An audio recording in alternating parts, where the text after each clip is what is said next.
तर रामराम मंडळी, आज आपण बघणार आहे साबुदाणा वडा रेसिपी। तर पहले क्या बोला, चल चला। तर हे बघा, आपण एक पॅन घ्यायचे, त्यावर शेंगदाणे टाकायचे थोडे, त्यानंतर याला भाजून घ्यायचे मस्त। तर हे बघा, आपण भाजून घेऊया याला। भाजल्यानंतर हे बघा, आपल्याला थोडेसे आणखी शेंगदाणे घ्यायचे, त्यानंतर याला खलबत्त्यामध्ये टाकून कुटून घ्यायचे। त्यानंतर आपल्याला इथं मिरच्या घ्यायच्या आहे, 2-3 मिरच्या घ्यायच्या, मस्तपैकी बारीक करून घेणार। हे बघा, बारीक करून घ्यायचं आपल्याला फटाफट। तर यामध्ये आपल्याला जिरा घालायचं आहे। तर आपल्याला बुगुट आणि मिरच्यांना एकत्र करून घ्यायचं आहे।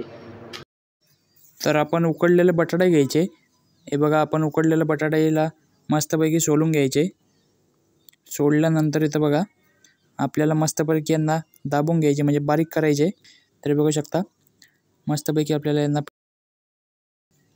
त्यानंतर आपल्याला बघा, इथं हिरवी मिरची पावडर घालायची, म्हणजे आपण जो बुगुट केला त्यानंतर मीठ घालायचं आहे। यांना मस्तपैकी मिक्सचर करून घ्यायचं आहे। मिक्सचर केल्यानंतर याचा मस्त आपला कणिकचा उंडा जसा बनवतो आपण तसं बनवून घ्यायचं आहे। हे बघा, त्यानंतर इथं आपल्याला थोडासा साबुदाणा घ्यायचा आहे। त्यानंतर याला आपण तिच्यात मिक्स करून घ्यायचं आहे। त्यानंतर थोडी लाल मिरची पावडर टाकायची याच्यात। तर हे बघा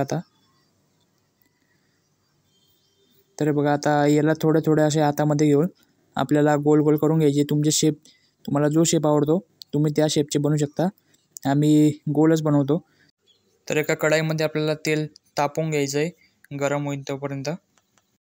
बघा, इथं आपण जे बुगुट येतं ते घ्यायचं आहे। त्यानंतर मस्तपैकी या वड्यांना ते बुगुट चिटकून घ्यायचं आहे। त्यानंतर इथं फ्राय करायला सोडून द्यायचं आहे। हे बुगुट चेक करून घ्यायचं, अगोदर तेल गरम होईल तरच टाकायचं, मस्त कडक होऊ द्यायचं तरच टाकायचं। हे मस्तपैकी आपल्याला फ्राय करून घ्यायचे आहेत। हे बघा, जोपर्यंत ते लाल तोपर्यंत ठेवायचे यांना। हे बघू शकता, मस्त कुरकुरीत आपले साबुदाणा वडा तयार आहे। तर तुम्हाला रेसिपी कशी वाटली कमेंटमध्ये नक्की सांगा। तर भेटूया पुढच्या व्हिडिओत। तर बघा,